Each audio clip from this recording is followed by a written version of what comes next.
So if you want to shield and basically create this block all around you, you're also blocking growth. And if you block difficulty from entering into your space, you don't have any opportunities for growth. You will never realize how great you are. You will never achieve extraordinary levels of greatness because you've blocked opportunities for growth.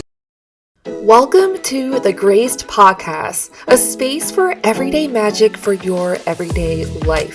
We do this through rituals, aligning yourself to your soul's purpose, and creating alchemy to heal our mind, body, and spirits so that you can bring in more love and joy, manifest your desires, and believe in your dreams. Listen and watch over at graceduong.com/podcast and on YouTube, Apple Podcasts, Spotify, Instagram, TikTok, and all the places you can find me on social media. Now let's dive in to today's episode. Welcome to the Graced Podcast, a space where we talk about everyday magic for your everyday life. Today's guest is Benebell Wen, a published author of 3 books, Ching The Oracle, the Tao of Craft, and the Holistic Tarot. She is also a self-published creator of her own tarot deck, the Spirit Keeper's Tarot, and a professional lawyer. Benebell and I first connected way back when I first started Mystic Mondays, launching the Kickstarter for the very first tarot deck, and I actually sent her one of my handmade decks of the first 22 major arcana cards, which she highlighted on her blog. In this conversation, Benebell and I talk about the themes of the Wheel of Fortune tarot card, the concepts of change and fate, as well as the power of embracing challenges. Because if you know the Wheel of Fortune, you'll know that most of the time, control is out of our hands. But if we're able to let go of control and focus on what we can control, you may find that the magic is in the co-creation and the balance between how much we do, but also how much serendipity is at play and available to us if we are open to the synchronicities. And if you'd like to dive deeper in getting to know yourself through the tarot cards, I highly recommend checking out the Tarot Birth Card Calculator on the Mystic Mondays website. We also have in-depth tarot birth card reports that you can check out to get more insights about your life patterns, life themes, and more inside this tarot birth card report. Check it out over at mysticmondays.com. The other thing I'd love to highlight is that you can shop the Wheel of Fortune tarot card collection on mysticmondays.com, where we have t-shirts, candles, prints, and other merch highlighting your favorite Mystic Mondays cards. And we are also doing a giveaway of Benebell's book, The Holistic Tarot, on YouTube and Instagram.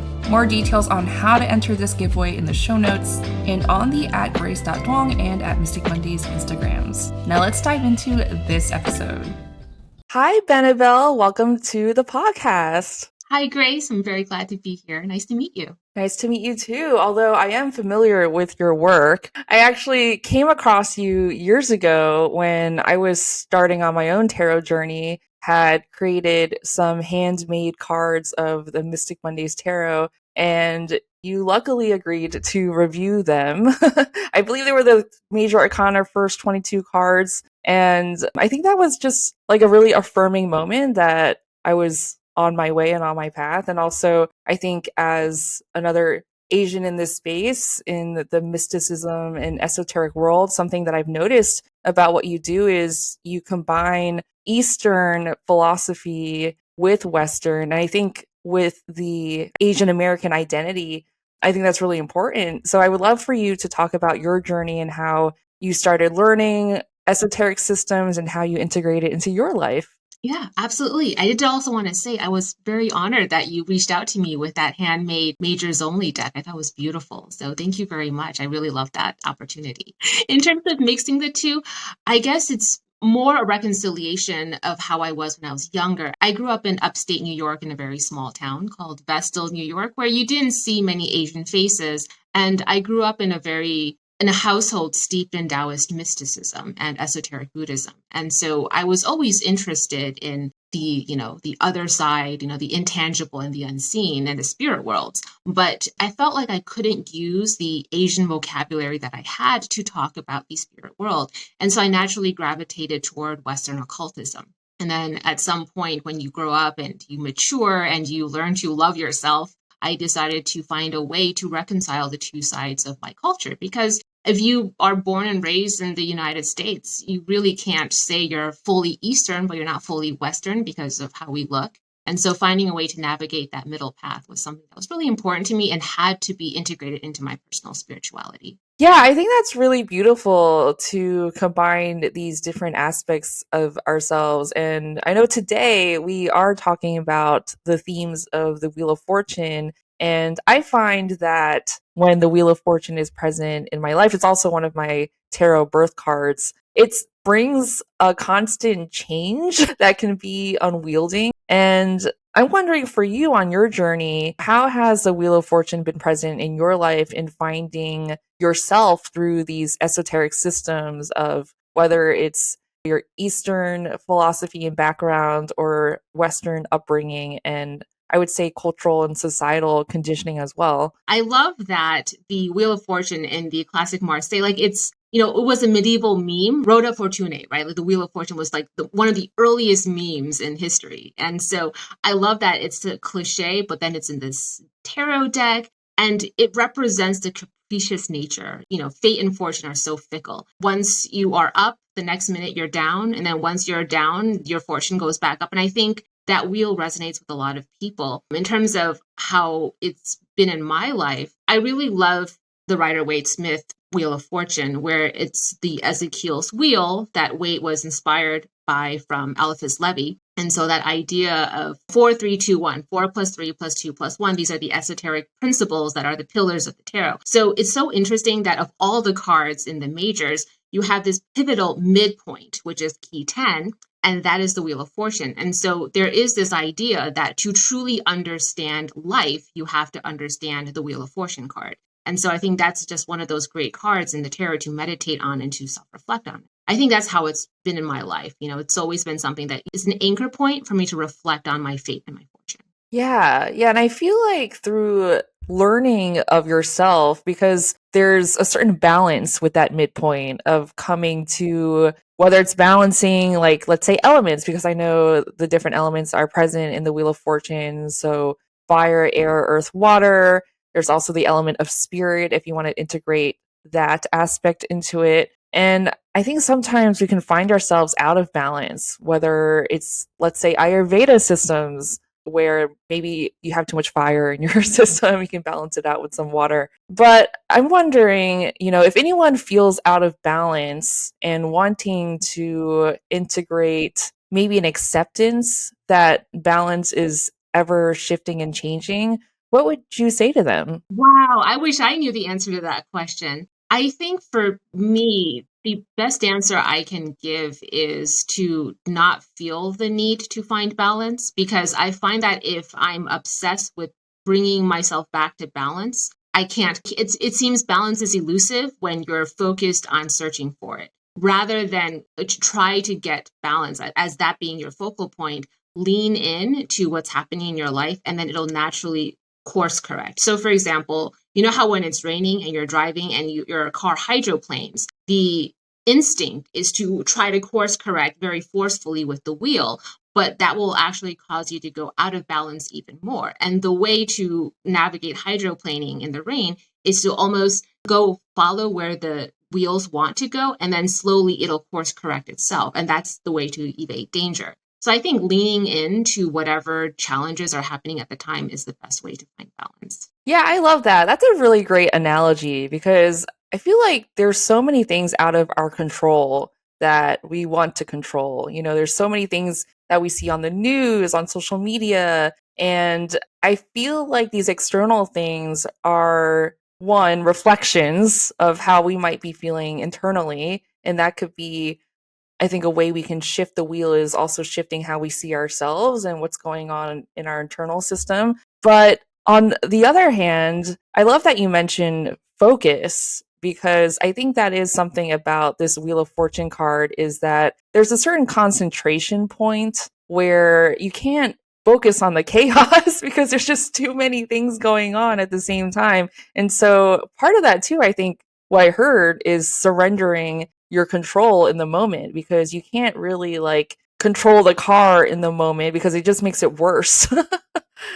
Yeah, that is absolutely the essence of the Wheel of Fortune card in tarot. I think it's the idea of being able to accept that capricious nature of fate and fortune.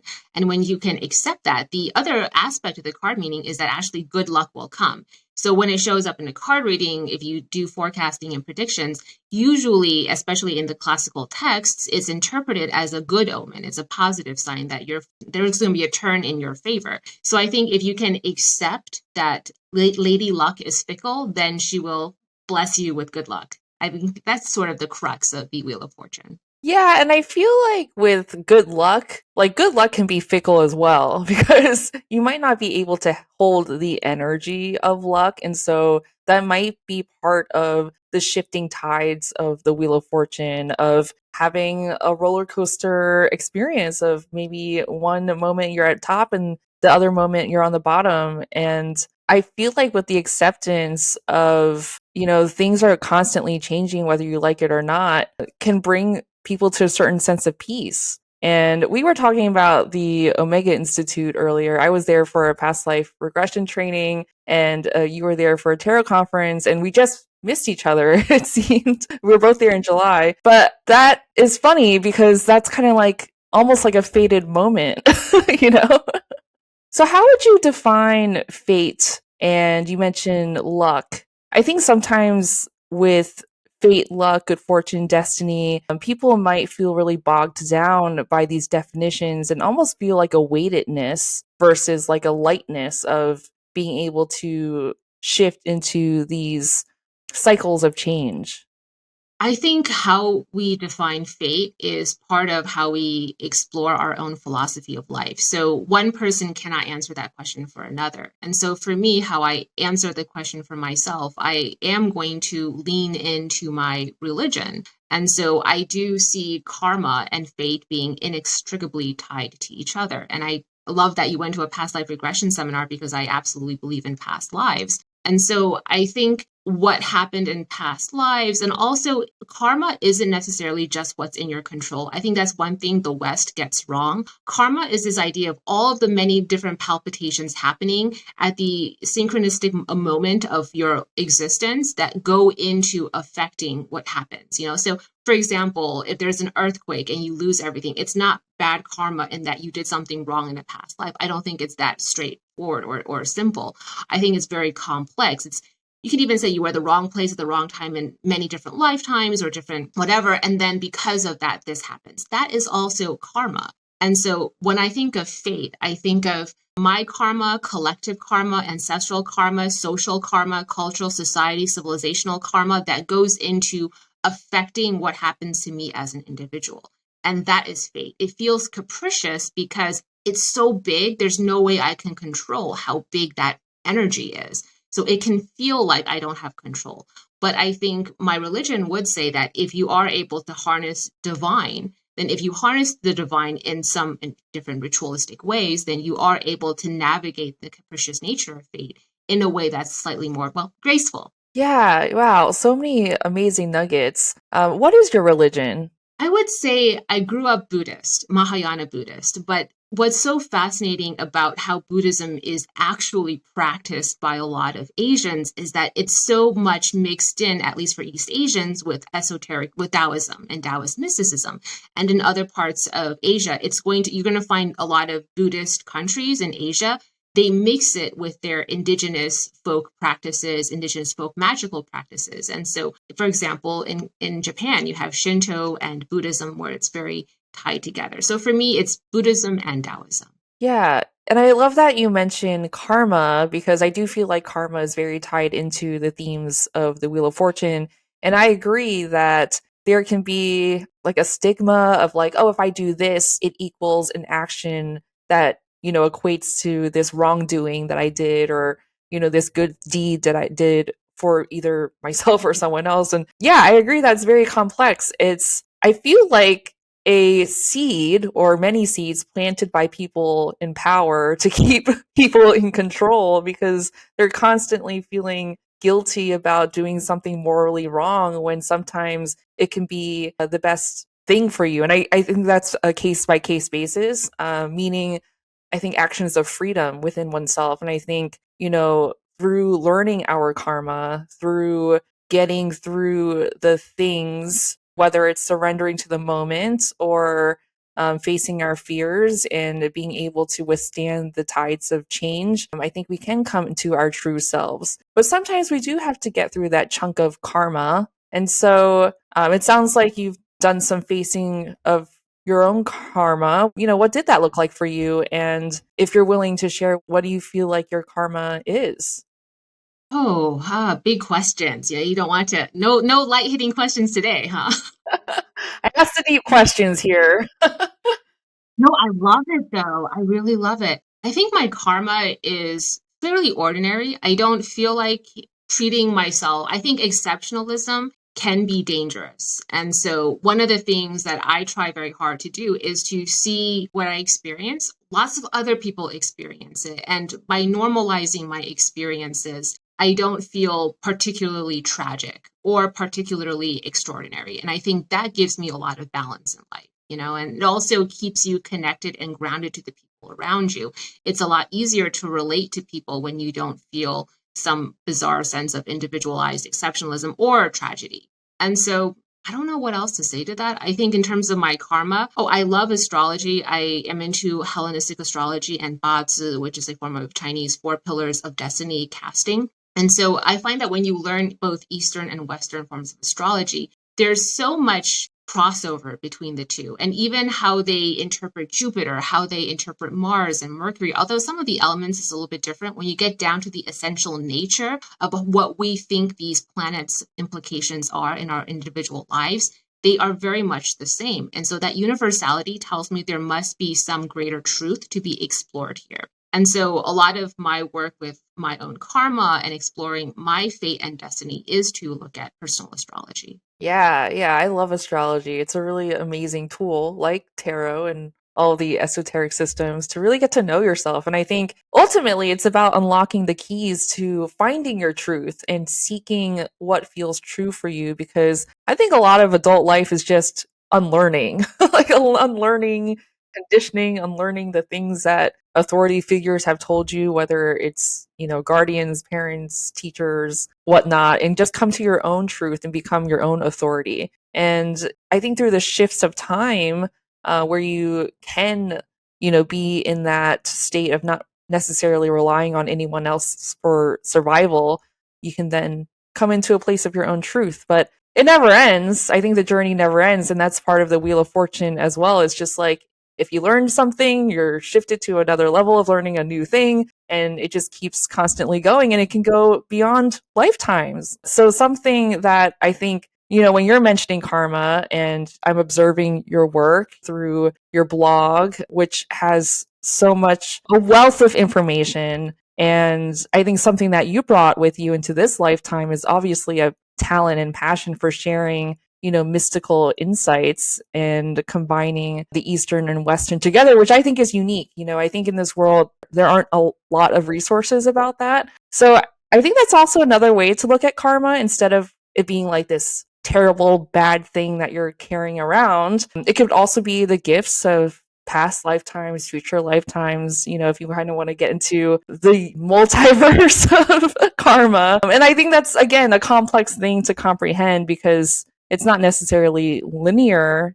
But I'm sure in this lifetime, you've cultivated, a gift for writing, a gift for speaking about this, a gift for wanting to share this knowledge with other people. That's a great point. I think we often, when we say karma, immediately we think to the past. And then how that impacts the present. We never really take the moment to acknowledge that karma is also sowing seeds for the future. And it's not just the karma for yourself, but it's what are you doing to contribute to collective karma? What are you doing to contribute to the karma of your people, to put it in a kind of a goofy way? But I think that's also a very, especially maybe because of my cultural background, I do have a stronger sense of collectivism. And so bearing a strong sense of social and moral responsibility to contribute to the positivity of your culture's collective karma is something that matters a lot to me. Yeah, absolutely. I feel the same way, having grown up in a Cantonese Chinese household, of just being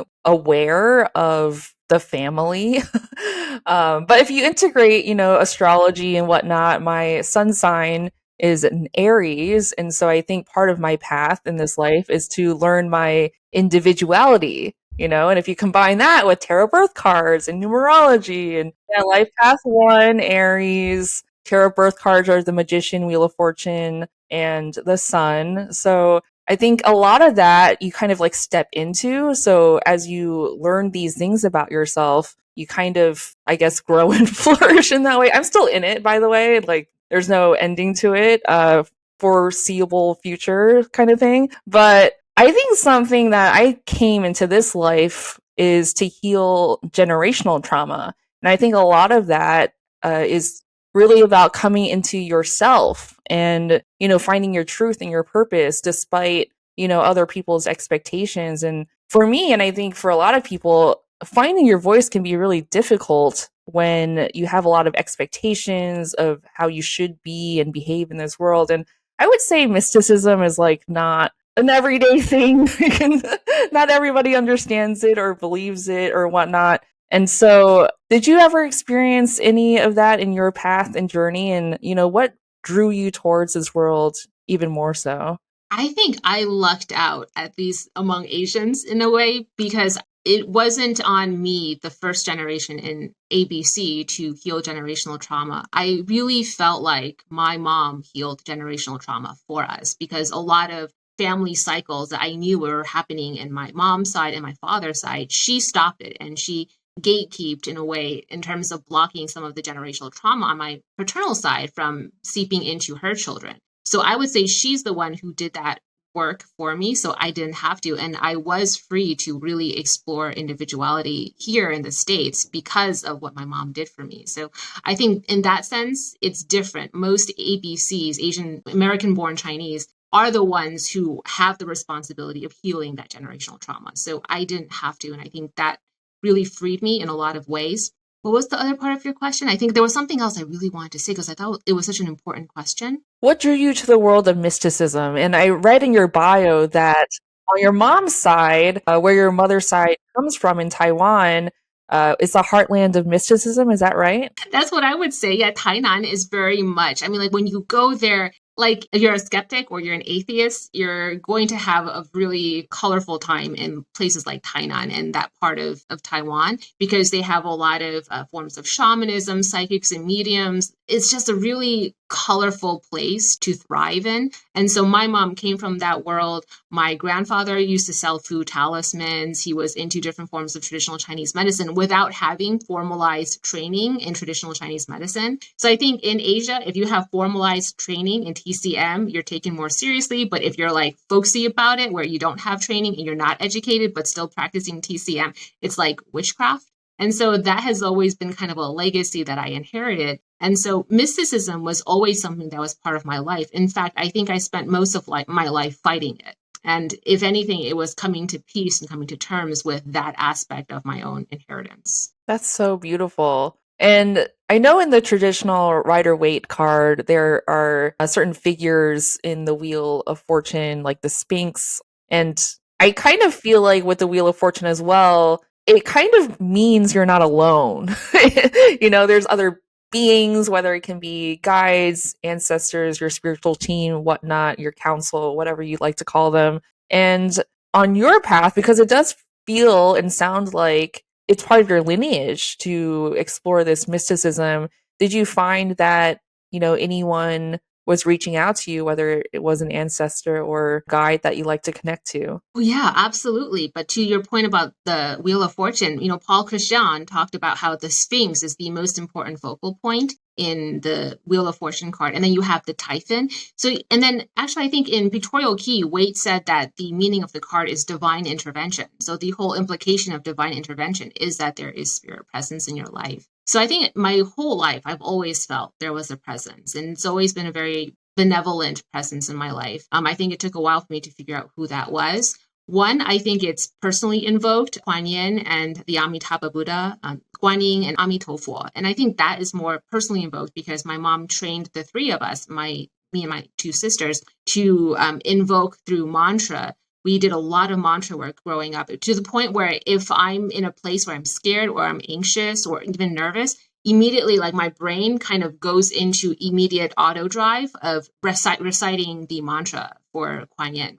And so that's such a part of my life that I think I've invoked that presence into my life just because it's been part of me for over 40 years. And so that's been in my life. I feel that after the passing of my maternal grandmother, I felt her presence very much close by. And so I felt like she guided me as well. I never met my maternal grandfather. He died before I was even born. So I don't have a sentimental connection to him. So it's more of a cerebral high concept connection when you've never met somebody, right? And so I feel like my maternal grandfather is always present as well, especially after I started actively pursuing the study of Taoist mysticism in a way that can be presented to the Western, to the English speaking world. I felt that presence of ancestor a lot stronger, especially after I got into blending that Eastern esotericism with my Western upbringing. Yeah. What is the mantra that you use for calling Kuan Yin? Namo Amitofo Guanxin Pusa. And what does that translate to? A lot of people translate Namo as like an homage or like hail to. So a lot of, you said hail so and so, right? You see that a lot in Western mantra invocations. So hail Hikate, right? So hail and Namo is kind of similar in that regard, but Namo is the invocation. And so in a lot of Buddhist mantras, you'll start with, for example, Dizang Wang Pusa.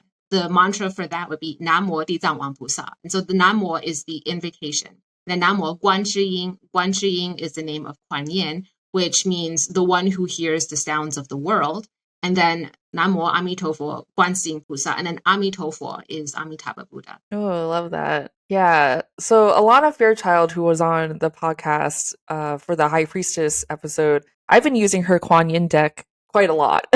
She has a wild Kuan Yin deck and another Kuan Yin deck. And I actually had that before we chatted, but I think it's really helpful to connect to your ancestral ties. And I also grew up with the presence of Kuan Yin. My parents have an altar at home, and Kuan Yin is right up top in the center. I find that, I think the Wheel of Fortune, when you call on these different beings in your life, whether it be ancestors or, guides and whatnot, something I do feel like is important is connecting to that ancestral tie, but also I think finding the bridge between different cultures and different systems. So for example, like how you bridged Eastern and Western and made it make sense in your own life and also to other people who are seeking that. That was something that I was definitely looking for in my own path. But for example, like I've been connecting to Ganesh and a mermaid and light beings. And, so I feel like there's room for permission to, yes, understand yourself through your ancestral ties, but also understand that you are more than that. And I feel like that's also the message that I get with the Wheel of Fortune is there's very much a sense of understanding oneself to understanding the universe and understanding your connection to everything else. So what is that saying? Like we are all one, basically. I and me, yeah, but we are here. That's the essence. The great truth that Eliphas Levi said was in key 10, 10 being the 10 Sephiroth of the Kabbalah.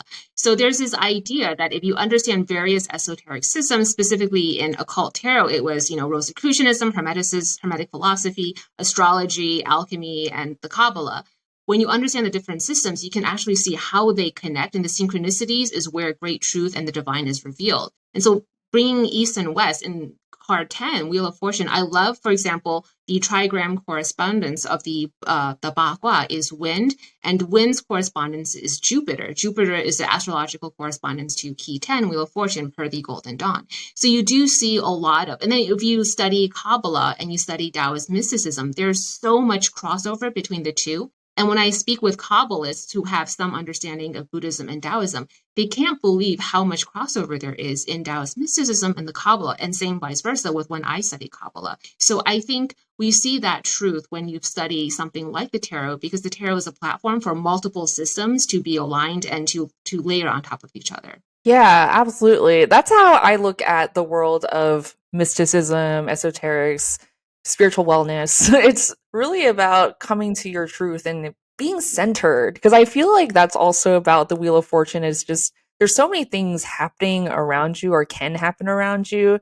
But if you're in a state of feeling centered and feeling at peace, which is not always easy, by the way, but if you're able to stay centered in the moments of chaos, I feel like that's actually where you can see the truth of who you are in the midst of change. And in that state of change, you are in essence still who you are, even if you're changing. Or maybe as you're changing, you're growing more into who you are. I absolutely agree. I think when you lean into that change, you are more yourself than ever. Have you downloaded the Mystic Mondays app yet? Well, we've got some really cool updates inside the app that I think you'd love to check out. So check out the Mystic Mondays app inside the Apple Store and Google Play Store. Now, back to the episode. So something I feel like you're really good at is absorbing a lot of information. And what are some tips that you could give someone for wanting to learn more about, these different systems? And also, how does that look in your life? Like, how do you use it? How do I use it? Well, one, when I do tarot readings, I like to see, if you know multiple systems, you start seeing patterns. And when you can see patterns, psychic ability almost becomes a science, because I do believe very strongly, I have this faith, there is this greater truth. And that if you can read the patterns in the world, then you can see what's going to happen next. It's not psychic ability. It's just, if then statements. If you know science, you know what's going to happen next, not because you can predict the future, but because you know how the world works, you know how the wheel turns. And so I think learning the different systems really helps me know what's coming up next.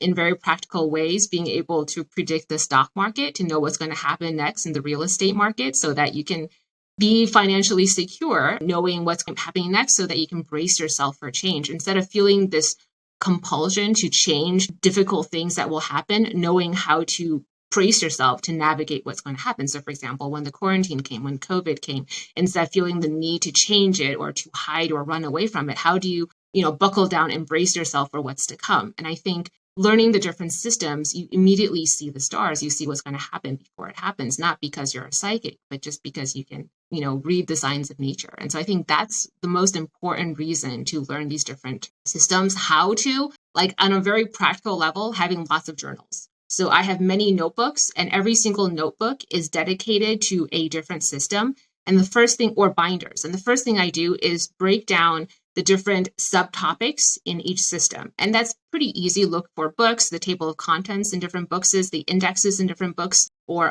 even YouTube channels. It can be free. You don't have to buy anything. So figure out what deconstruct, figure out the parts of the whole, create tabs for the parts of the whole, and then start populating each tab with information about the subparts of the whole. And before you know it, you didn't even try to memorize, you just know. So it's not about memorization, it's about knowledge. If you keep at the system with great depth and consistency, you cannot help but to absorb that information and keep it permanently. If you don't memorize, but rather study and absorb it on that way, it's always yours. You'll never lose it. Yeah, and I feel like when you're living it, then you start seeing the patterns too, when you're like practicing reading the cards as spreads or practicing pulling a card a day. So it is very much about a ritual and creating a practice for yourself. And ultimately, when you do these practices, you're creating sacred space to connect to yourself more. So it's a win-win, everyone.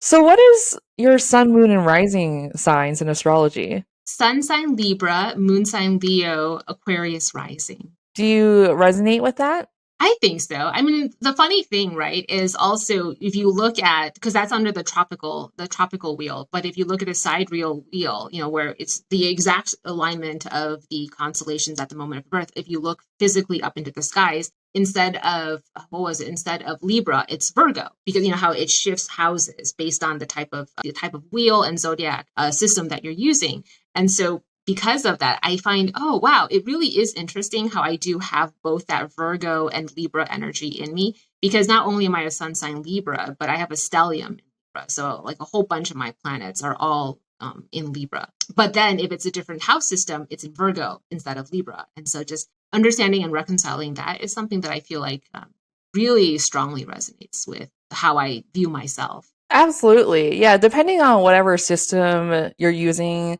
like let's say Vedic, like my entire chart changes and then I'm like I can resonate with that too. And it's like, cuz it's like my Pisces, or I have a Pisces moon, but my sun sign changes into Pisces as well, and I'm an early Aries, so I really resonate with the Piscean energy. So, I feel like something along with the Wheel of Fortune to wrap up, our conversation about it. There's something about rituals and practices that is coming up with, I think, the constant of change. And another way to ground yourself is by doing practices like pulling a card a day, or, whatever you like to do, meditation, journaling, etc., studying. And I'm wondering, what are some of your favorite rituals? Isn't it so fascinating how in every major religious tradition, a lot of the popular prayers or popular, anything that people use as ritual has to do with how to navigate change. You invoke some divine being from your religious tradition and say, hey, divine being, please help me navigate the changes or the things that are out of my control. Please help me navigate what's out of my control. You see that in Catholicism, you see that in Buddhism, you see them in all the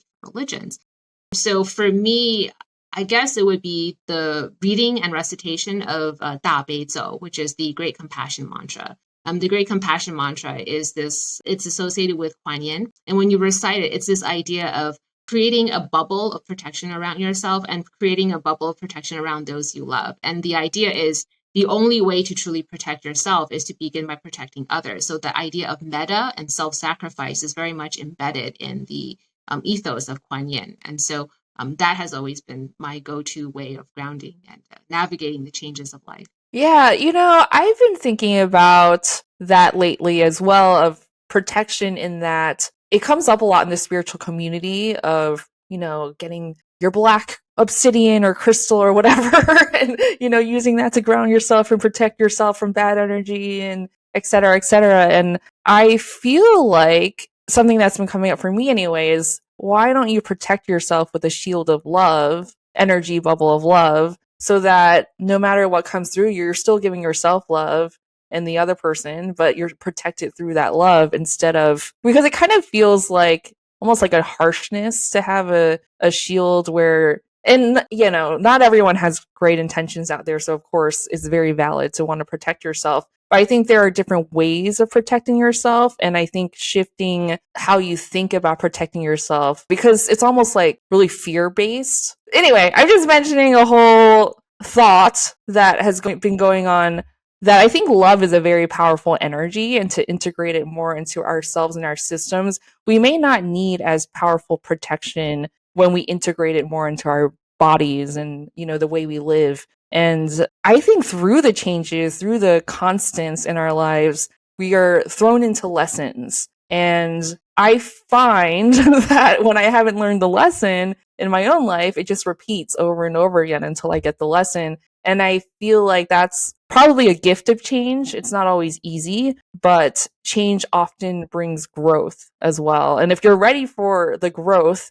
then change is just a necessity. I have very strong opinions about shielding. I'm so glad that you brought it up. I think when we assume that you shield yourself, you're blocking out the negative and somehow you can let the positive in by that concept of filtering. I think a lot of that is magical thinking and isn't grounded in the way life works. And so you have to take the good with the bad. You don't just take the good. So if you want to shield and basically create this block all around you, you're also blocking growth. And if you block difficulty from entering into your space, you don't have any opportunities for growth. You will never realize how great you are. You will never achieve extraordinary levels of greatness because you've blocked opportunities for growth. Look at the 1% in anything, in any field. Anyone who is exceptional in what they're doing, none of them have lived a blessed life. All of them have experienced profound levels of challenge, personal difficulty, going through the dark night. They all had to go through that in order to find the diamond within. So if you block out so much and you do all of that shielding, I don't know that you're actually growing and evolving. And so you do need to embrace challenge. And I think that's one of my biggest hangups with a lot of the love and light community, is that this concept of having to block out challenges and difficulties and only live in the space of prosperity and wealth and abundance. I don't know that that's really what you want. It's also just not very realistic, and I think that the experience of life is filled with the entire spectrum of experiences. And I feel like when you have like a down moment, right, is when you appreciate the higher up moments that you may experience. And without the constant and the contrast, you may just not appreciate what life has to offer, or even your growth. Like, let's say a year ago, you were in a completely different place, and just like how much you've grown in a year, for example. Something you mentioned before that's coming back to me is this idea of being special. And I think that's something that really protected me as a belief. Like, oh my God, like I'm special, I'm artistic, I was a very artistic child. And so that was something I really gravitated towards in my own identity. And something that's been coming up for me is that specialness is a protection layer for myself, and that it's something that I would need to shed in part of my identity to grow. It's not just who I am anymore. I'm so many other things. And I feel like that's the layer, or the journey of uncovering layers of oneself, is that, these beliefs that you may have when you were younger to protect yourself or to give yourself something that you really needed in that moment, it may change as you go further along in your journey. It's a double-edged sword. I think exceptionalism gives us a stronger sense of personal identity. So I definitely see the value of, you finding what you're talented at and living in that space and really being proud of that. I think that's where we find personal identity. But the negative side to that is, because life is fickle, what happens if you lose it? If you lose that thing that you have tied and tethered your identity to, who are you? And if you don't know who you are without your talent, then you don't know who you are. And so I think being able to separate your talent from who you are and knowing who you are is a very important step in our spiritual journeys. So that then when that day comes, knock on wood, it never does, but if it does and you lose that, who are you? Wow, that's really deep. I feel like so many people went through their own dark night of the soul, especially during the pandemic, of just like, who am I without my vocation or my occupation? And so many people, when you introduce yourselves or you meet other people, they often, introduce themselves in the way of like, oh, I'm a doctor, or I'm this, as if it's who they are versus their talent or gift. And I think a lot of people are coming to that what they can do is not necessarily who they are. Like, what you can achieve is not necessarily your great contribution. Like, it can be, but I think there's also value in presence. Like, your presence can be enough in sharing space with somebody. Maybe, this takes me back to a memory. I think I was in high school, but I was like walking across the street, and this guy was really looking so angry in his car. And I just smiled at him. And he broke out into a huge smile. And it just surprised me because I wasn't expecting that. And I don't even think I was smiling at him. I think I was just remembering something, and I just broke out into a smile. And I think that's just an example of, you don't necessarily have to throw yourself into your achievements to matter. You can affect somebody in surprising ways just for being yourself. Not to get into social commentary, but that was the great blessing and the great tragedy of the epidemic, where, we lost that part that we had so tethered our identity. Exactly what you said. We all introduce ourselves with what we do. And so when everybody, no one worked for a long time. So you didn't have that. You didn't have that thing that you used to fill your sense of identity. And those who thrived were those who, like you said, learned to appreciate the value of their presence. And you saw families coming together, realizing the importance of their presence.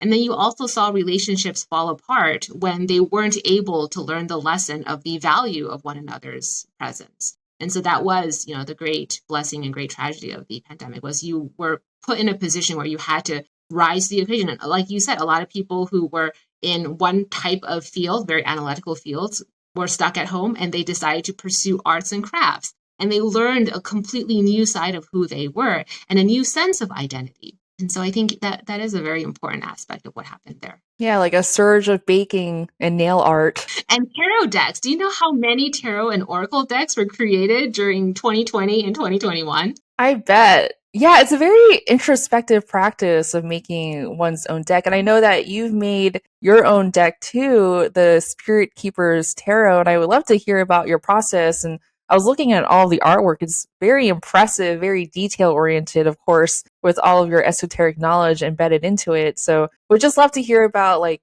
how you started creating your deck, what was the inspiration, and your journey. The funny thing is what started it was actually the negative side of not leaning into exceptionalism, where, okay, if you keep telling yourself you're ordinary and then you start believing it. I've always wanted to create a tarot deck, but I was like, oh, there's so many much more talented artists and much more knowledgeable tarotists out there. Who the heck am I to create yet another tarot deck to put into this world of like already like a diluted marketplace of so many tarot decks? And that the negative side of not having exceptionalism is like the inhibition and feeling that I wasn't worthy of creating something and putting it out there. For me, the way I got over that was just to tell myself, okay, I'm just creating it for myself. It's going to be a 100% selfish endeavor. So leaning into individualism and selfishness is actually what got me out of that inhibition. And so it's like, okay, this is not for anybody else. I don't even care if nobody likes it. This is just for me. And that freed me. That was very liberating because now I didn't have to live up to anybody's expectations. It was 100% correct. It couldn't possibly be wrong in any way, because it's for me, right? And so that really liberated me and got me into creating. And so I got back into drawing, which is something I've always loved. So I hand drew it was 80 cards instead of 78. So I hand drew 80 cards, scanned it in, and then decided, okay, well, I guess I'll just sell it, and if nobody buys it, I'll just give them away as Christmas gifts for the next 10 years. But if people buy it, that's cool. And so that's kind of how it started, was just wanting to, something that I've always wanted to do, but not having like that confidence to do it. And then once I got that positive feedback, quarantine during the pandemic, I decided to teach myself digital painting and digital art. And that's how the SKT went into full color, is because I finally taught myself how to do digital art. Well, congratulations. It's beautiful. And I saw Kuan Yin on the 10 of Chalices, which is cups. And, I feel like there's just a lot of thoughtfulness in your deck. And I can see it come through with your own background, your own experience, and all the knowledge that you've accumulated through your own studies. And creating a tarot deck is a lot of work, everyone. So be prepared for the challenge if you're up for it. But something that I found through creating a tarot deck is that you tend to go through the lessons of the cards. Did you experience that when you're creating your deck?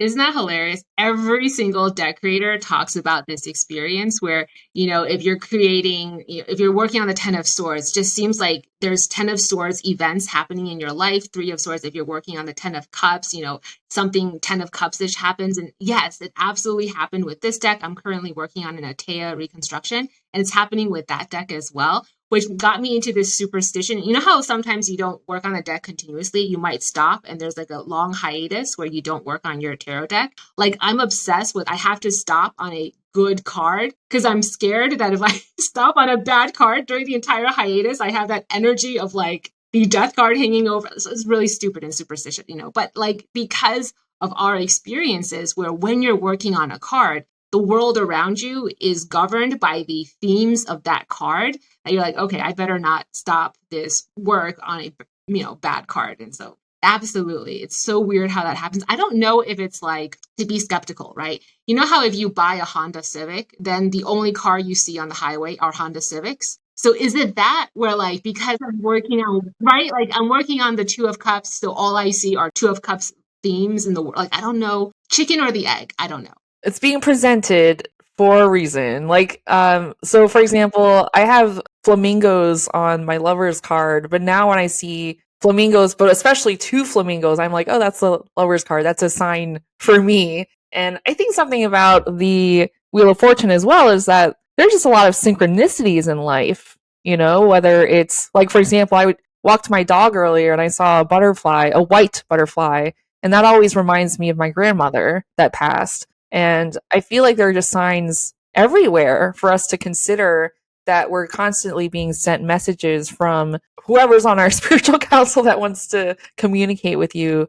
Quick insert, sorry to interrupt, but you know how the Chinese believe that when you see butterflies and dragonflies, it's your ancestor visiting. It's absolutely a long-standing, enduring, like it's so fixed, like it's immutable in the way we perceive the world as Chinese, is that when you see butterflies and dragonflies, and there's, that moment of like you're connecting to that, butterfly or dragonfly, like that moment, there's something more than just a passing by. It's actually your ancestor who's coming by to check in on you. Oh, I love that. I always intuitively felt the white butterfly was my grandmother. And the white butterfly showed up in a big way when my family and I had visited her grave. And then afterwards, there was just this white butterfly flying around, and I just knew it was her. But you mentioned dragonflies, and I always see dragonflies when I am in a transitional state in my life. And I just saw one today too. So I guess I'm experiencing some Wheel of Fortune themes today. But that's really great. Have you experienced any synchronicities in your life where you've just been like, wow, that was clearly a message for me? Wow, so many. Like, I don't even know where to begin. I guess there's just so many. I think that's the reason I have such a strong faith in a divine, and a greater truth, and that everything is interconnected. I think because my life experience is consistently reinforced with synchronicities, that in my worldview, the only explanation for everything, all the different moving parts coming together and piecing into something cohesive, the only explanation is a God principle. And that's the reason I have such a strong immutable faith, is because of these synchronicities that consistently happen. And also these synchronicities that you can make happen when you have faith and when you invoke divinity into your life actively. So that's the reason I believe that. I guess the biggest one, it's not one thing, an example. It's more whenever you have that moment of like, I don't know what my next step is. Instead of resisting my unknowing, sitting in that space of uncertainty and being okay with fear and anxiety for that moment, just a temporary moment, and saying, okay, I really don't know what to do next. Please help. In that moment, if you are sincere in that moment, for me, synchronous omens happen in the world that I personally can only explain as some guide from beyond giving me signs of, hey, I know you think life sucks right now, but let me help you because I have the wisdom, the knowledge, the bigger picture. I can see things you can't see. So let me give you a hint. And then if I follow those signs, I navigate out of that space of fear and anxiety.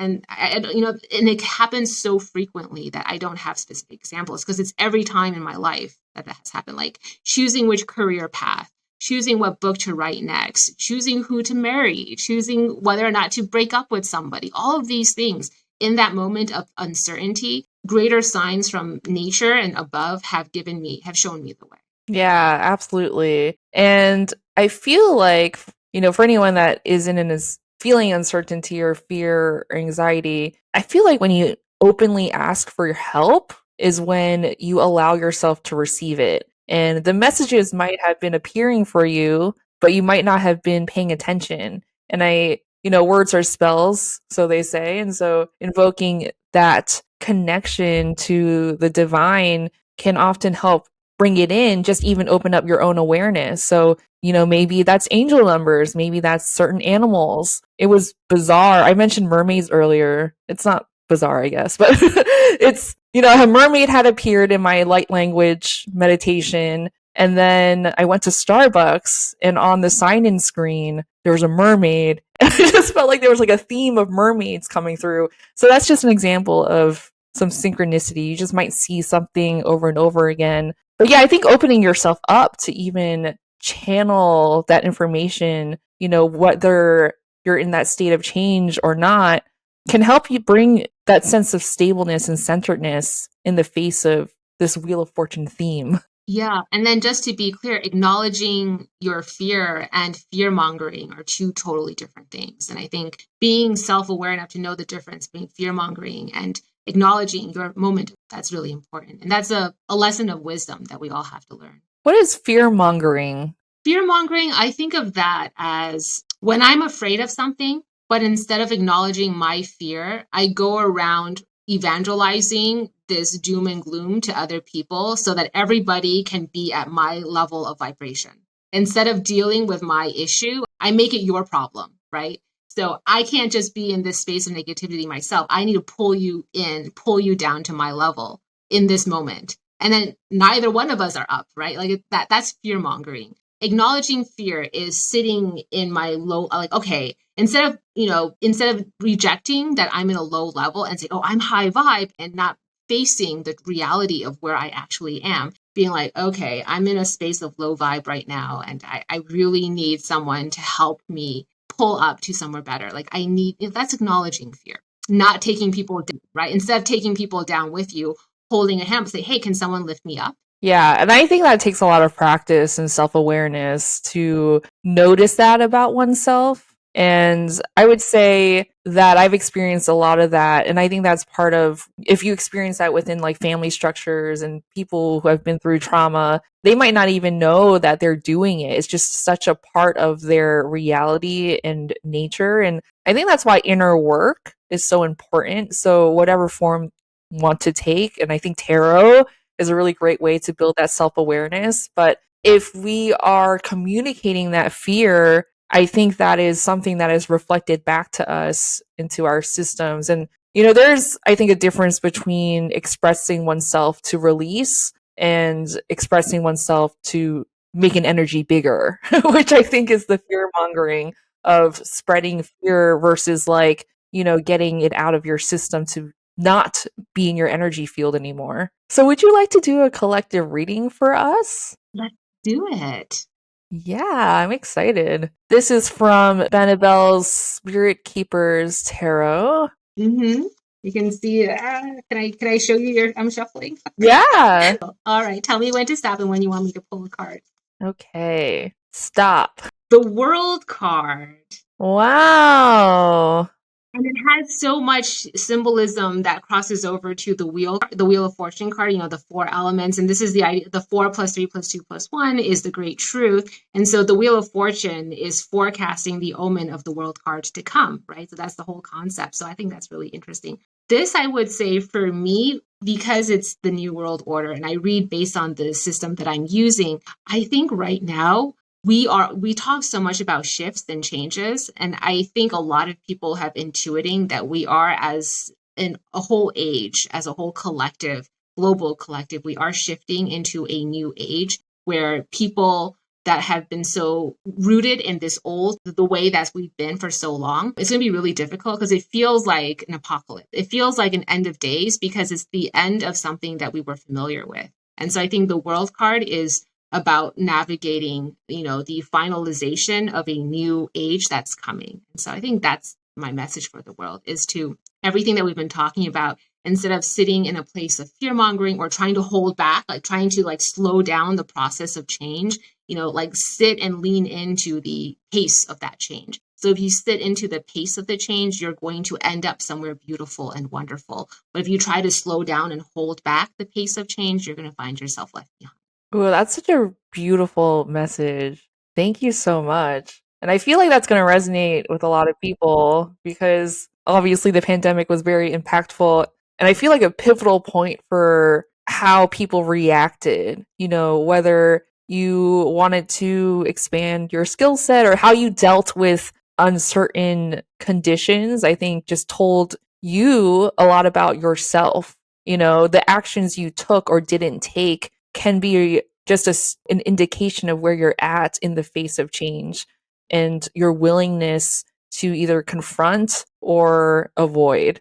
And, I love that. I actually felt very hopeful when you pulled the World card because I feel like that is a sense of completion, that not necessarily that we're going to come to a point of where everything's going to be okay and whatnot. But as you mentioned earlier in our conversation, there are patterns in history, there are ups and downs. And I do feel like collectively we've all been through, some tough times and we're all looking forward to a golden era. And I'm hopeful. I'm very hopeful. Yeah, I do think and also the Saturn correspondence there, this idea of, I think it's a new tradition that is being established. And so I'm very hopeful, for example, for Gen Z and those who are the new pillars and leading the charge. I think I'm very hopeful for where they're taking us. Yeah. Yeah. As soon as you pulled the card too, I was like, wow, it just like there's so many synchronicities as well and crossover, as you said, between the Wheel of Fortune and the world. And I think in a lot of ways, they just like mirror one another, but just at different points of the journey. And with the world card, being the end, but the Fool is also, the beginning and the end as well. I feel like it marks the beginning of something too, the beginning of a new way of living or being or accepting, and perhaps the end to just what we've been experiencing collectively. So The Wheel of Fortune is key 10. It's often, when you're looking at numerology, it's considered the midpoint of the major arcana. And then, of course, the world card is the final. And so there's a vertical parallel between key 10 and key 21, which is why in occult tarot decks, the symbolism, the composition is so similar in key 10 and key 21, is to show that one is the next implication of the first, is before and after. So they're showing the two panels show before and after, or present and future, something like that, right? And then in the Atea deck, because the numbering system is different, in the Atea deck, actually, if you want to talk about numbers, key 20, the Wheel of Fortune is key 20 in the Atea deck. And so there is that idea of before and after. So ending on the world card when the whole conversation was about the Wheel of Fortune is a really great way to conclude. And so I definitely feel like we didn't pull those cards ourselves. There was definitely a divine intervention. Definitely, for sure. Well, thank you so much for your time, Benebell. This was enlightening. And I feel like for anyone that is experiencing change or uncertainty, there are definitely ways to, I think, feel connected, but also ground yourself. I think there's so much mirroring with the internal world and landscape of our own emotions and our own individual experiences, but also I think there's a mirroring collectively as well. The car thing, when I bought my car, I kept seeing a Kia Soul everywhere. So I think what we're experiencing internally can be reflected externally. And yeah, it's a beautiful thing. So thank you so much, Benebell. Thank you. And Eliphas Levi said that the great truth revealed in Key 10, Wheel of Fortune, is that whatever you see physically is proportionate to the invisible influences on the physical. And so it's funny, what you were just talking about is exactly what Levi said the meaning of the Wheel of Fortune card was. Wow. Very cool. Bye. Okay, until next time. Thanks so much for tuning in to today's episode with Benebell Wen. I'm so glad that we got to talk about the themes of the Wheel of Fortune tarot card with Benebell, to talk about the wheels of change and how we can best manage that. Change affects everyone differently, so I'm curious, how do you deal with change? What keeps you connected to your center in the midst of change? And are you allowing the universe to co-create with you? And as a reminder, we are doing a giveaway of Benebell's book, The Holistic Tarot, on YouTube and Instagram. Until next time, if there's one thing you can release, let it go, so that you can make space for what you want to call in. Sending you grace today and every day. Thanks for tuning in to this episode. Remember to subscribe and check out more Graced podcast episodes for how to apply everyday magic to your everyday life. See you next time.